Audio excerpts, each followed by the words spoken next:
Assalamualaikum warahmatullahi wabarakatuh. Melanjutkan perkuliahan tentang hak atas tanah. Ini salah satu daripada hak-hak atas tanah yang familiar ya, yang sering kita dengar, yaitu hak milik. Hak milik ini diatur dalam Undang-Undang Pokok Agraria dari pasal 20 sampai dengan 27 UPA, pasal 50 ayat 1 dan pasal 56 UPA.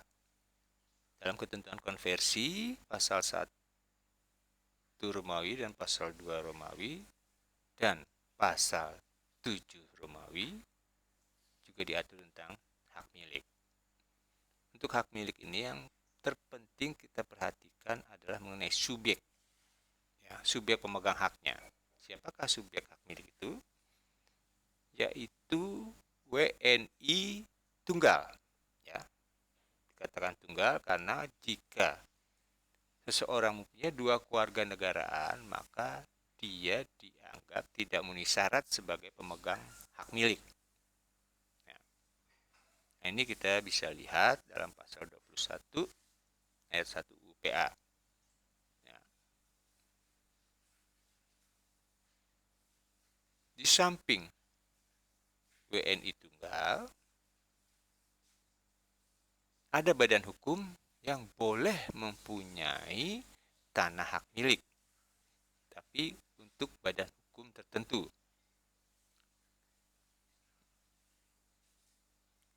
Seperti dalam PP 38 tahun 1963. Siapa badan hukum yang dimaksud? Yaitu bank pemerintah, badan koperasi pertanian, badan sosial, dan badan keagamaan. Ya. Jadi sekali lagi, subjek pemegang hak milik ini sangat penting. Ya. Jangan sampai terjadi suatu perbuatan hukum di mana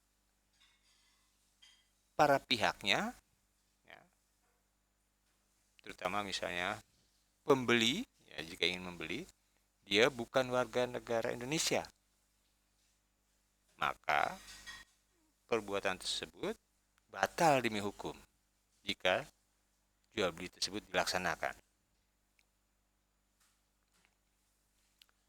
Pengertian hak milik adalah hak turun-temurun terkuat dan terpenuh yang dapat dipunyai orang atas tanah. Pasal 20 ayat 1 UPA. Turun-temurun artinya hak milik atas tanah dapat berlangsung terus selama pemiliknya masih hidup.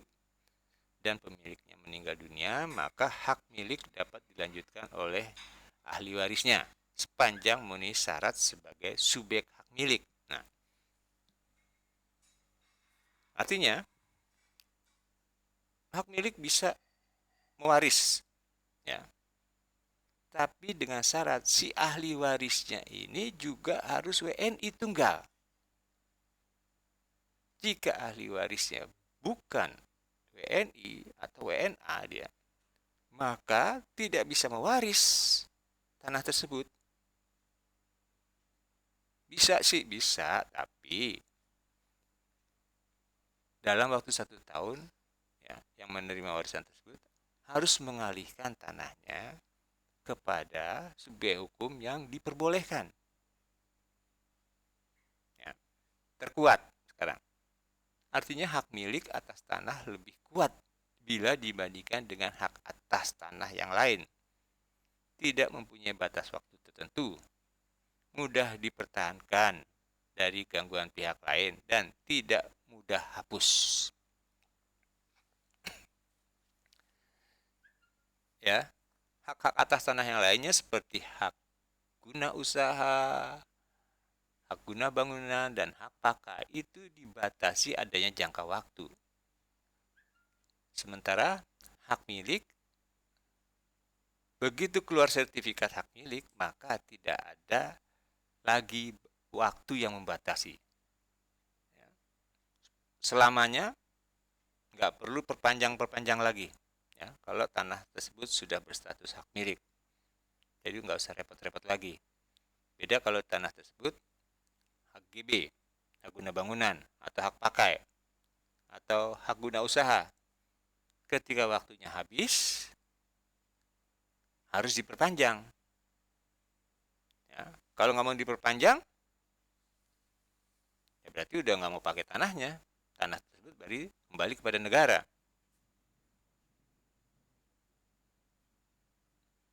Terpenuh. Artinya hak milik atas tanah memberi wewenang kepada pemiliknya yang paling luas bila dibandingkan dengan hak atas tanah yang lain. Dapat menjadikan induk bagi hak atas tanah yang lain. Tidak berinduk pada hak atas tanah yang lain. Dan penggunaan tanah lebih luas bila dibandingkan dengan hak atas tanah lainnya. Ya.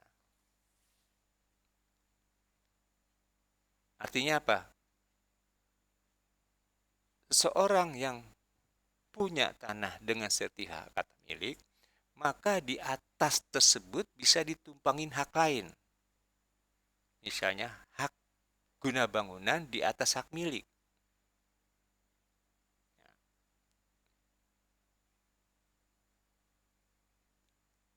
Diperbolehkan. Tapi untuk HGB di atasnya ada hak lain, nggak boleh. Ya. Hanya hak milik lah yang boleh ditumpangi hak yang lainnya. Hak pakai di atas hak milik. Hak guna bangunan di atas hak milik. Itu boleh. Ya. Itulah kelebihannya di situ. Ya.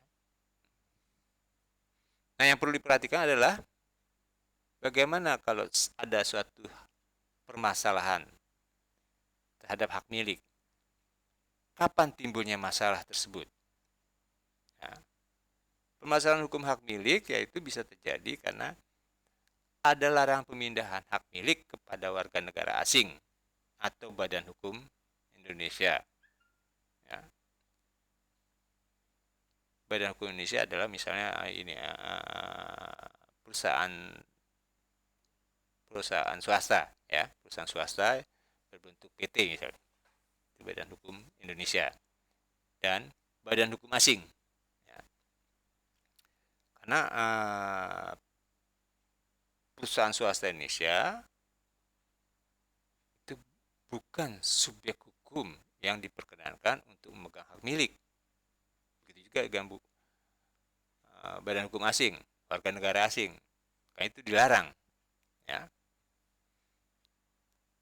Peristiwa hukum yang menyebabkan beralihnya hak milik kepada pihak yang tidak berwenang sebagai pemegang hak milik seperti WNA masih diakui, ya, oleh UPA. Diperbolehkan, ya, dengan syarat orang itu tidak boleh memegang hak milik lebih dari 1 tahun dan harus mengalihkannya pada pihak yang memenuhi syarat. Seperti sebelumnya disinggung, ya, jika yang punya tanah hak milik meninggal dan salah satu ahli warisnya atau ahli warisnya itu satu-satunya adalah warga negara asing, maka hukum waris tetap berjalan dan itu mewaris kepada ahli waris yang warga negara asing tersebut. Tetapi dengan syarat 1 tahun paling lama dia harus mengalihkannya kepada pihak yang memenuhi syarat untuk memegang hak milik tersebut. Ya.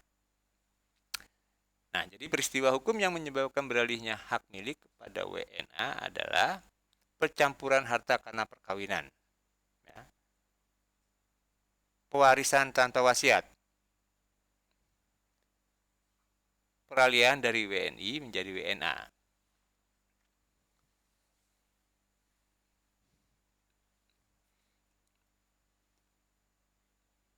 Kalau dalam hukum perdata,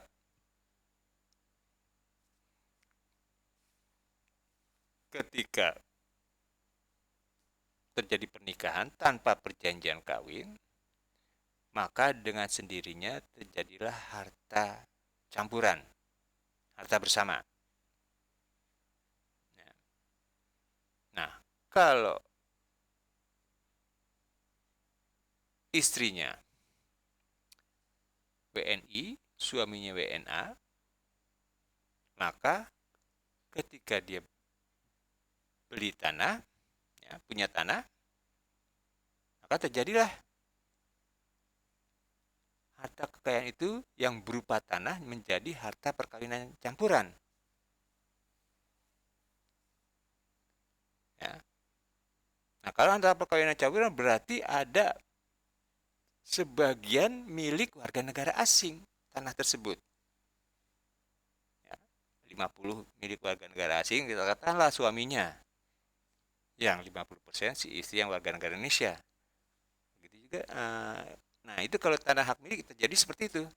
Ya. Warisan tanpa wasiat. Sudah jelaskan tadi ya.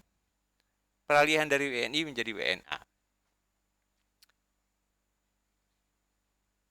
Jadi harus segera mengalihkan ya, tanah tersebut kepada subjek hukum yang diperkenankan.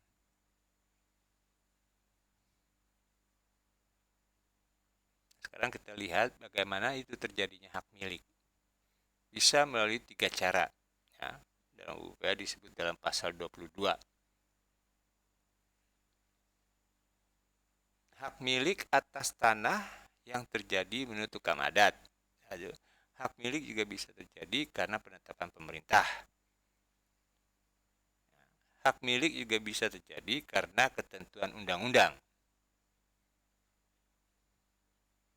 Hak milik atas tanah yang terjadi menurut hukum adat, yaitu hak milik atas tanah terjadi dengan jalan pembukaan tanah, ya, atau pembukaan hutan, atau terjadi karena timbulnya lidah tanah, unsliving. Ya. Hak milik atas tanah terjadi karena penetapan pemerintah. Ya. Ini asalnya dari tanah negara. Hak milik ini diajukan permohonan ya, kepada si pemohon. Kemudian permohonannya tersebut diperiksa, diteliti. Ya. Jika permohonan tersebut memenuhi syarat, ya pemerintah akan memenuhi permohonan hak milik tersebut. Ya. Pemerintah dalam hal ini wakil BPN.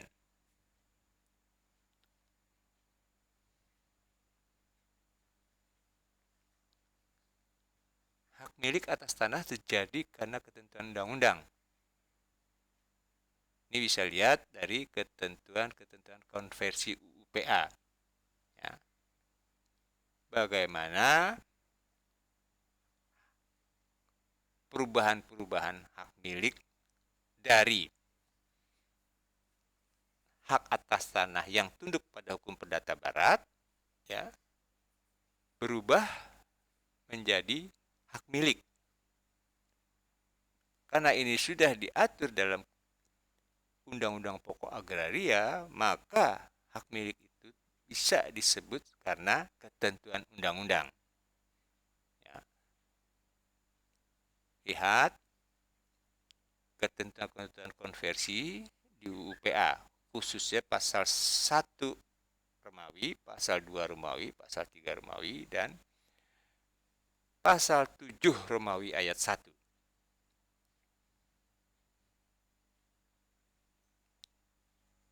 Hapusnya hak milik pasal 27 UU-PA, bisa sudah lihat situ ya, karena pencabutan hak berdasarkan pasal 18. Karena penyerahan dengan sukarela oleh pemiliknya. Karena ditelantarkan, karena subjek haknya tidak memenuhi syarat sebagai subjek hak milik atas tanah. Karena peralihan hak yang mengakibatkan tanahnya berpindah kepada pihak lain tidak memenuhi syarat sebagai subjek hak milik. Ya. Ini yang poin 4 dan 5 seperti masalah-masalah hak milik dengan beralihnya kepada warga negara asingnya. Jadi itu bisa menjadi hapus tanahnya. Nah, demikian sekilas pemaparan tentang hak milik. Mohon dipahami hak-hak atas tanah salah satunya adalah hak milik, ya. Yang intinya di sini adalah hak atas tanah turun temurun terkuat terpenuh, ya. Bisa dibedakan dengan hak atas tanah lain. Baik, kita akhiri dengan mengucap Assalamualaikum warahmatullahi wabarakatuh.